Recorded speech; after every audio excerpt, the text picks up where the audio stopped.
Этот фильм создавался к 25-летию училища. Тогда оно еще не было училищем и не носило имя Марка Николаевича Жиркова. Фильм начинается с заседания педагогического совета. Его ведет директор Лариса Александровна Чухно. Лариса Александровна, как всегда, конкретно и выразительно. Девочка-секретарь – это очень молодой и серьезный преподаватель Зинаида Григорьевна Павлова. Марселеза Александровна Курганова, Полина Константиновна Розинская, Марк Маркович Слепцов, Валентина Романовна Колодезникова, Надежда Георгиевна Бессонова, Наташа Семеняга, Немиш Маргарита Ивановна, Виктор Яковлевич Птицын. В общем, весь коллектив. Докладывает Лидия Ивановна Маклецова, скорее всего, о воспитательной работе на текущий момент. Надежда Георгиевна Бессонова, Наташа Блондинка и Немиш Маргарита Ивановна. Ионичонок Валентина Романовна Колодезникова, Лидия Ивановна Маклецова. Все серьезные и внимательные. Тамара Прокопьевна Сафронова, Лебедкина Анна Андреевна, Наташа Александровна, Наталья Георгиевна. Зинаида Григорьевна ведет урок гармонии. В своем классе, в маленьком и в полутемном, который располагался на 2-м этаже. Все классы у нас были приспособленными, потому что мы находились в здании бывшего общежития медицинского училища. Студенты играют последовательности, Зинаида Григорьевна терпеливо подсказывает и помогает. Дело движется, как всегда, не слишком быстро. Но гармония такой предмет. Но все очень стараются. Майя Ивановна занимается с будущей звездой, с Климиным Виктором Ивановичем. Он техничный, уже на уровне музыкального училища. А это его сестра Климина Надежда. Она тоже пианистка.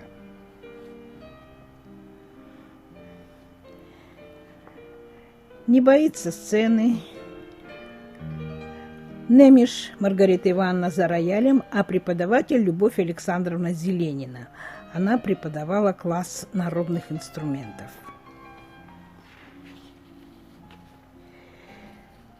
Балалайшники, дамбристы, все проходили через ее руки.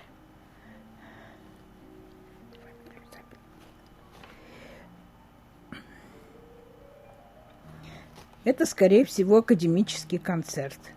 Студентка играет наизусть, аккомпанирует Маргарита Ивановна Немиш.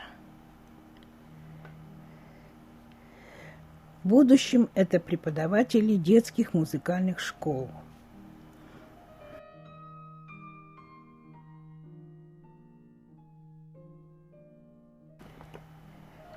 Оркестр народных инструментов, русских народных инструментов. Преподаватель молодой выпускник Николай Иванович Кисленко. Дирижирует Габышев Александр. Все очень стараются, все очень трепетны и внимательны.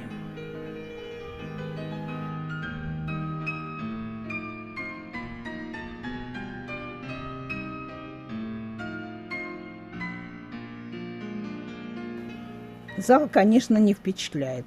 Он маленький, тесный, не очень уютный, но украшен портретами великих и оборудован всем необходимым.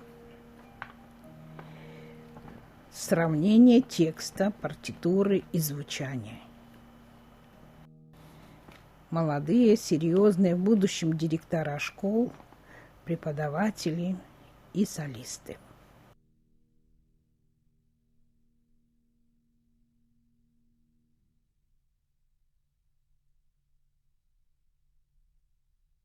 Народники, как всегда, дружные, сосредоточенные. Кисленко, похоже, доволен.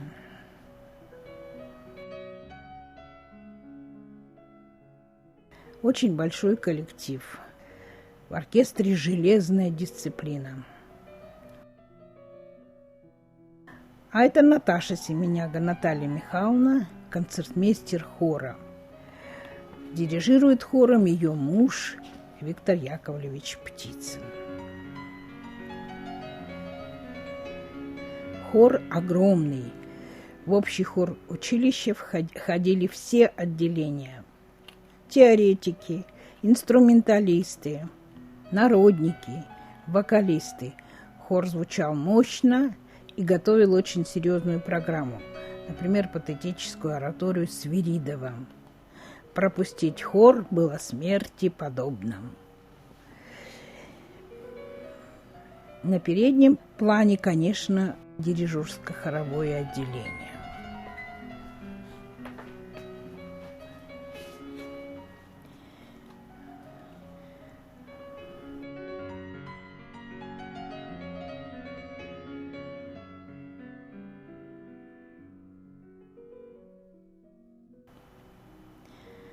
Вслед за великими.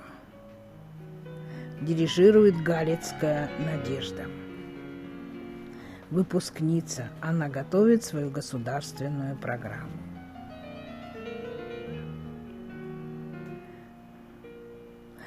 Гвахария, преподаватель темпераментный, красивый, волевой, энергичный.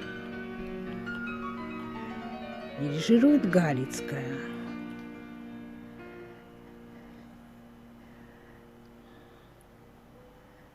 Что-то очень плавное, напевное. А вот ее сменила Октябрина. Просторечий Октя. Девочка внимательная, серьезная, ответственная. Аккомпанирует студентка Соловьева Галина, которая закончила фортепианное отделение.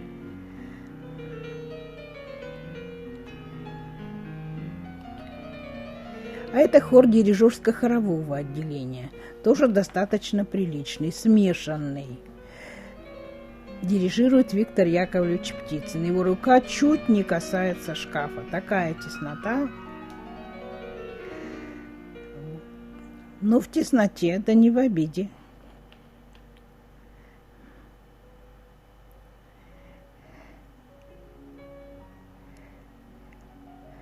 Хоровики все показывали своим собственным голосом. Узнаете этих будущих преподавателей детских музыкальных школ? Они работают и до настоящего времени.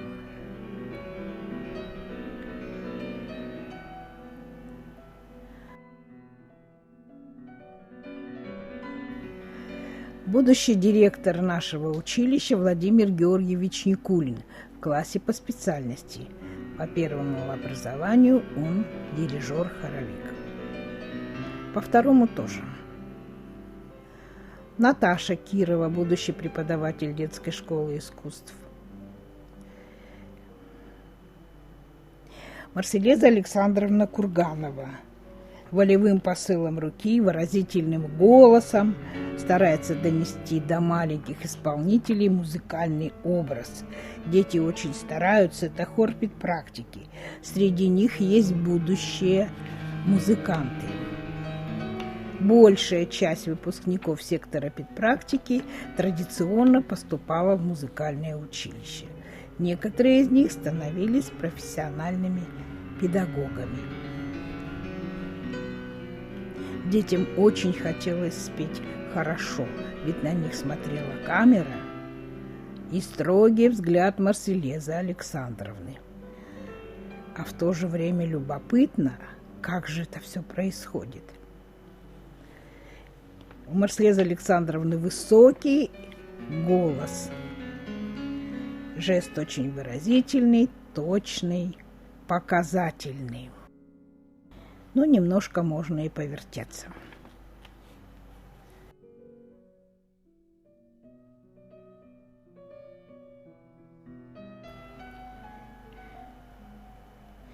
Все должны снять одновременно звук.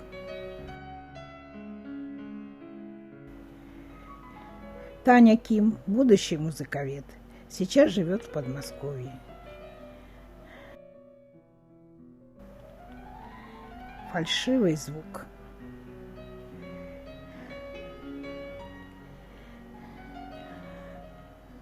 Давно это было. Этим детям сейчас уже больше 50 лет.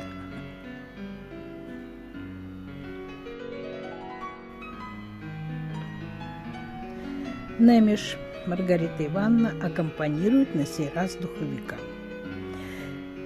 В училище одно из первых отделений, открывшееся в конце 40-х годов, это было духовое отделение. И традиционно у нас существовало очень много инструментальных классов. И кларнет, и флейта, и труба. Обучались на духовом отделении и девочки, и мальчики. Преподаватель Мирошник, Зиля Рахимов, трубачи – традиционно сильная часть нашего духового сообщества.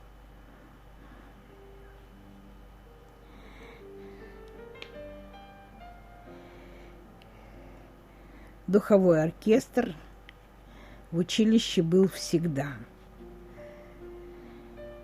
70-е годы не стали исключением. Такое впечатление, что все занимаются постоянно в одном и том же помещении. Так оно и было. Было несколько небольших классов и зал, один для всех случаев жизни. Преподаватели по специальности забивались в свои конурки и работали там. Оркестр духовых инструментов, преподаватель Пашенин.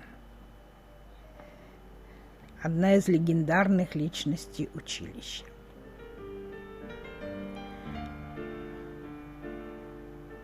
Человек, который отдал очень много сил и времени нашему коллективу. Данток Речинович Тарбаев ведет урок с Сидоровой Маргаритой. Выпускник Ленинградской консерватории. Он приехал и проработал в Якутии до конца жизни. По национальности он бурят. Выдержанный, спокойный, внимательный, очень квалифицированный преподаватель. Рита Сидорова, студентка, впоследствии закончит Новосибирскую консерваторию и много лет отработает в Якутском музыкальном театре. Дантока Ренчиновича любили все – коллеги, ученики. За скромность и воспитанность, за доброжелательность. Аргунова Рая, она играет на скрипке. В будущем педагог музыкальной школы. Ее преподаватель – Мирошник.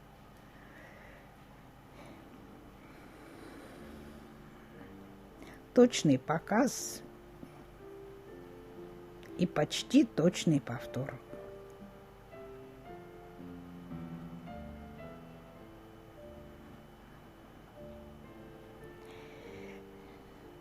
Класс скрипки тоже традиционно существовал в нашем училище. За роялем опять Галя Соловьева.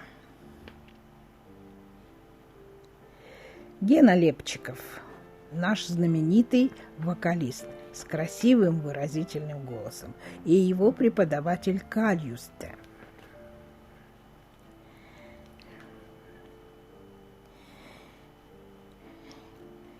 Гена был хористом оперного театра, но очень часто ему приходилось петь соло.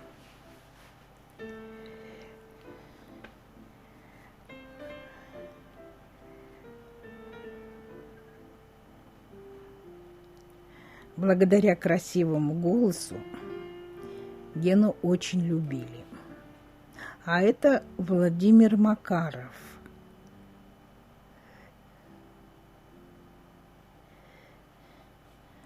Такая отрешенность во взгляде, поет о чем-то потустороннем.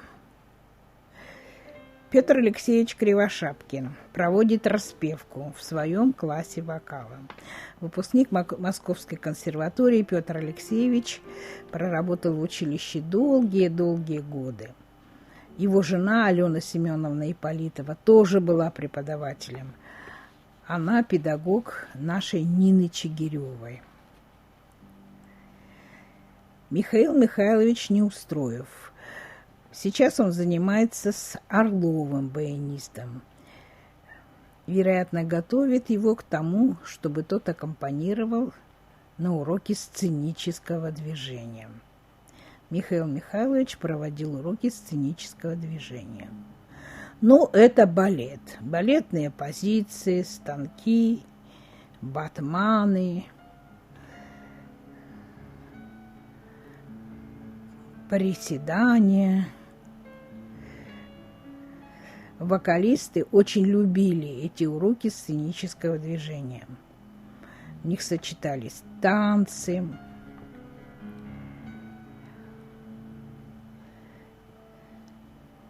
поведение на сцене, выразительность жестов,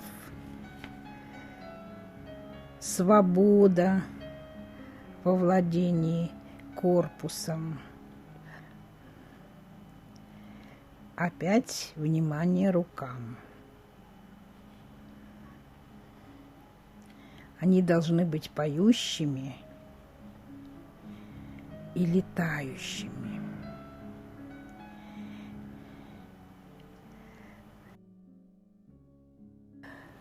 Невозмутимый концертмейстер сопровождает это действо. Огромное значение придается выразительности рук. У самого Михаила Михайловича очень пластичная, очень красивая рука.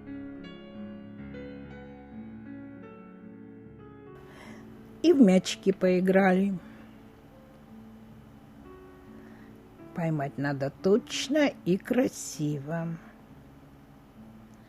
так как преподаватель. Николай Савельевич Берестов проводит урок сольфеджио у народников. Взяли звук и поем очень плавно.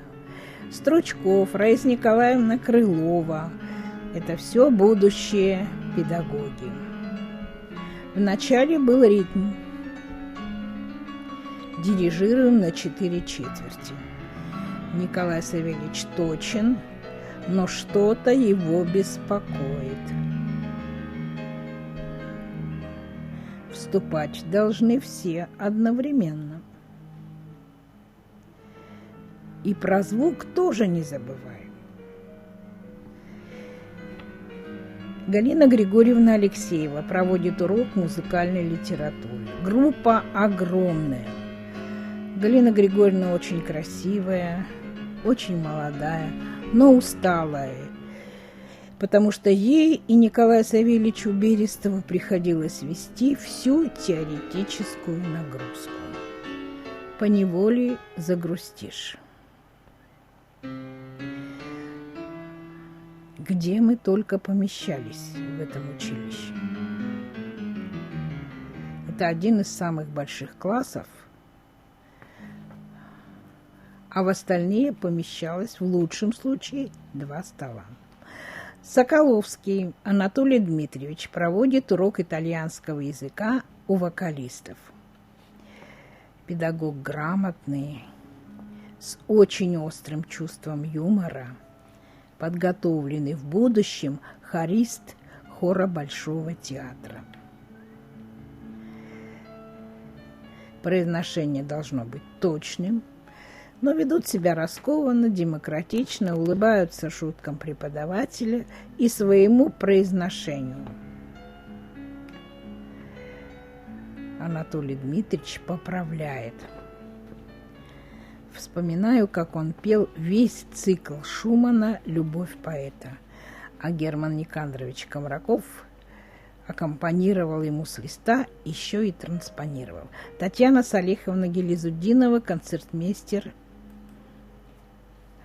народников. Они сдают академический концерт. Строгий ареопаг сидит и слушает. Зарайский Борис Дмитриевич.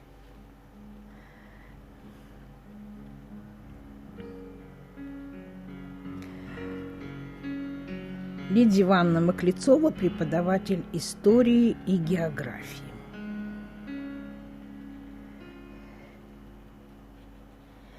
Строгая, авторитетная, настоящий педагог. Зарайский Джан Сергей Александрович, Борисов Радомир Пантелеонович, Николай Иванович Кисленко и Любовь Александровна Зеленина. Опять по странам и континентам.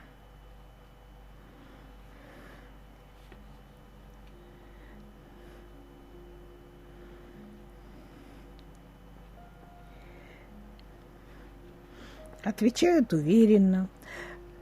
В классе литературы и русского языка царствует Надежда Георгиевна Бессонова, Таня Ласкателева, будущий преподаватель детской школы искусств, Оля Куклина, красавица и умница.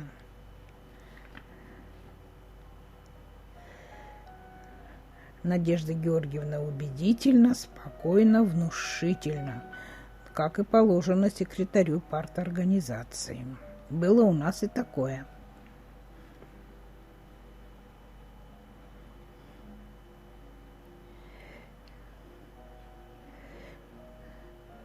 Студенты отвечают уверенно, Надежда Георгиевна поправляет их. Валентина Романовна Колодезникова, преподаватель немецкого языка. Традиционно в училище были группы английского и немецкого языка. И немецкий язык изучали с не меньшим удовольствием, чем английский.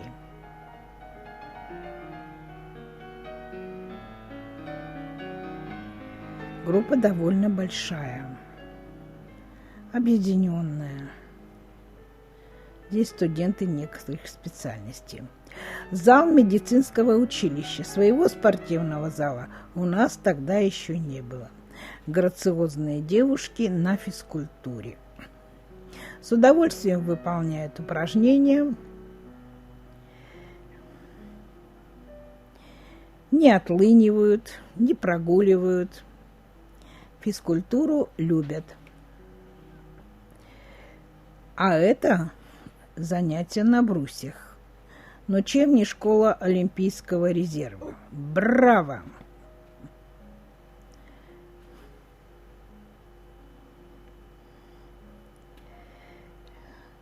Могут нынешние так сделать?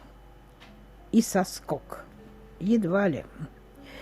Урок гимнастики. Кружок художественной гимнастики, кружок волейбола, баскетбола, шашек и шахмат. Все было в нашем училище. Студенты тех поколений очень любили физкультуру. Чего, наверное, не скажешь про нынешних. Галина Александровна. Строгая, внимательная. А это парни вперед.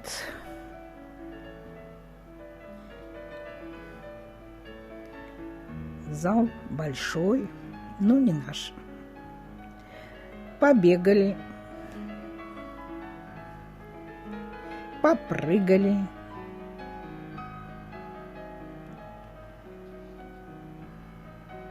И поиграли в мячик.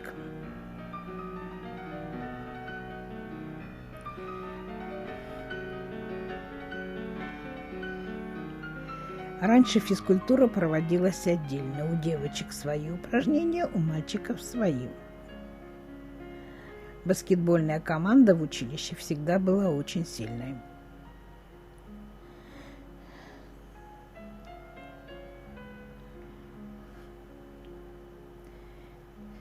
А это что такое? Хрупкие девушки и автомат. Это урок военной подготовки. Был у нас и такой. Разрядить и зарядить автомат.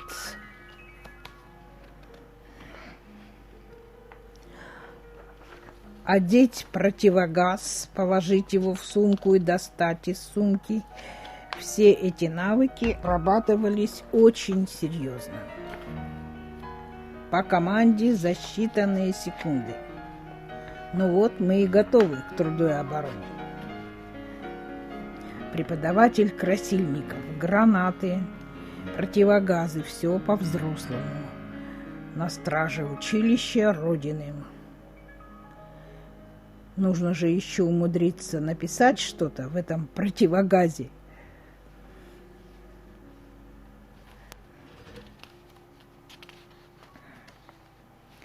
Класс очень маленький. Находился он на первом этаже и весь увешан таблицами о гражданской обороне.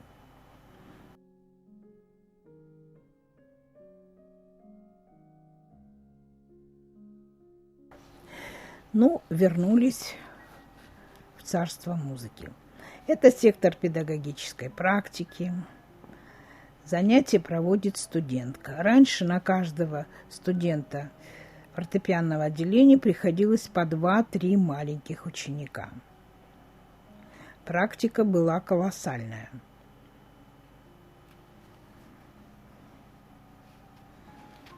Некоторые дети продолжали свое обучение в музыкальном училище.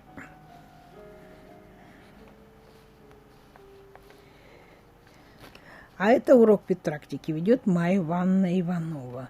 Как всегда, доброжелательная, веселая. Оля Стружкина, бывшая выпускница, в будущем педагог музыкального колледжа.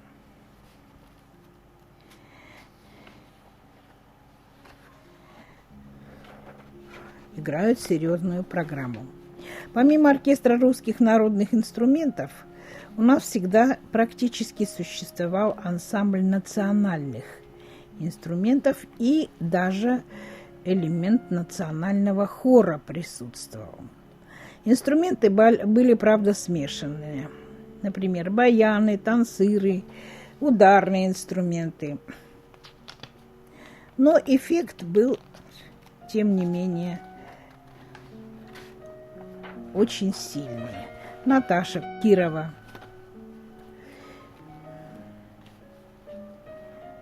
Другие выпускники тоже всех отделений. Не только дирижерского, не только вокального.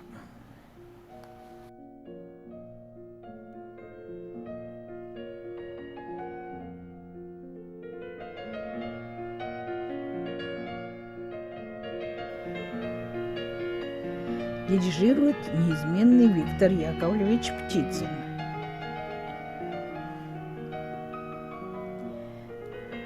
Настроение хорошее, программа веселая, очень много выступлений на разных площадках города.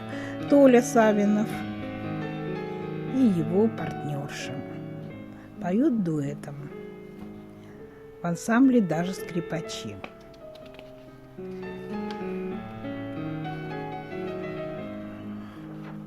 Знакомые лица, потом мы встретим их в коллективах республики.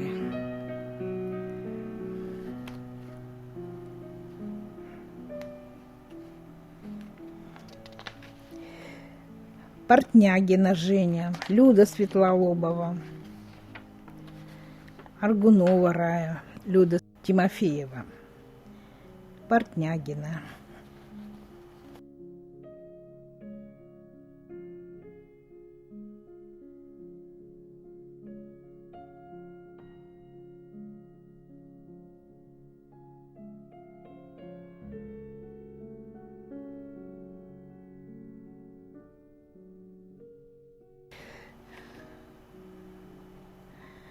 Раиса Николаевна Крылова.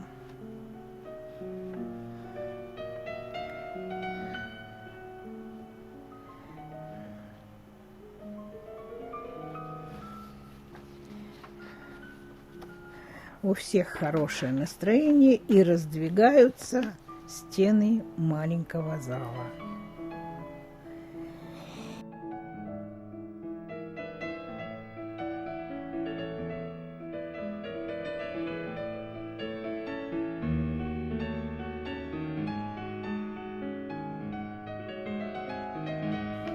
Лариса Александровна Чухно проводит объединение композиторов и музыковедов. Союза композиторов тогда не было. Кац, Комраков, Захар Степанов, Юнона Михайловна Обхолова играет произведение Захара Константиновича Степанова. Автор внимательно подсказывает. Гости из Бурятии: Емпилов, Батуев, автор балета Чурумчуку, и, как водится, партийный босс.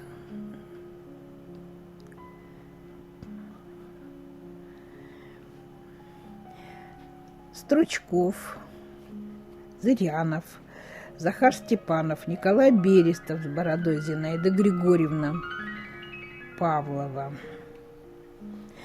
Надежда Николаевна Николаева, Герман Никандрович Ковраков, Людмила Константиновна Потапова, Зоя Захаровна Винокурова, Валентина Петровна, Борис Николаевич За, Кириллина Зоя Иннокентьевна и Марк Николаевич Жирков.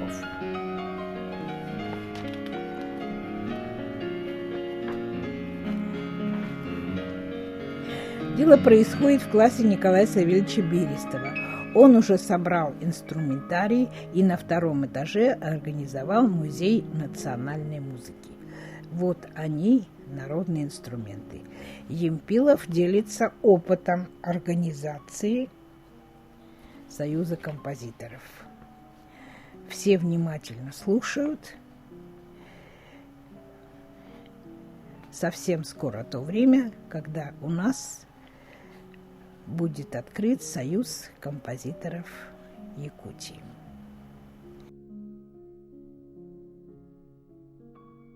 Валерий Геннадьевич Кац.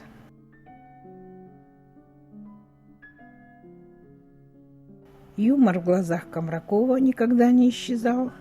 Всем заправляет Лариса Александровна Чухно. Держит руку на пульсе. Вот они, будущие члены Союза композиторов. Зал реагирует очень живо. Во-первых, он полный. Во-вторых, в нем студенты и преподаватели. И все заинтересованы в том, чтобы звучала якутская музыка.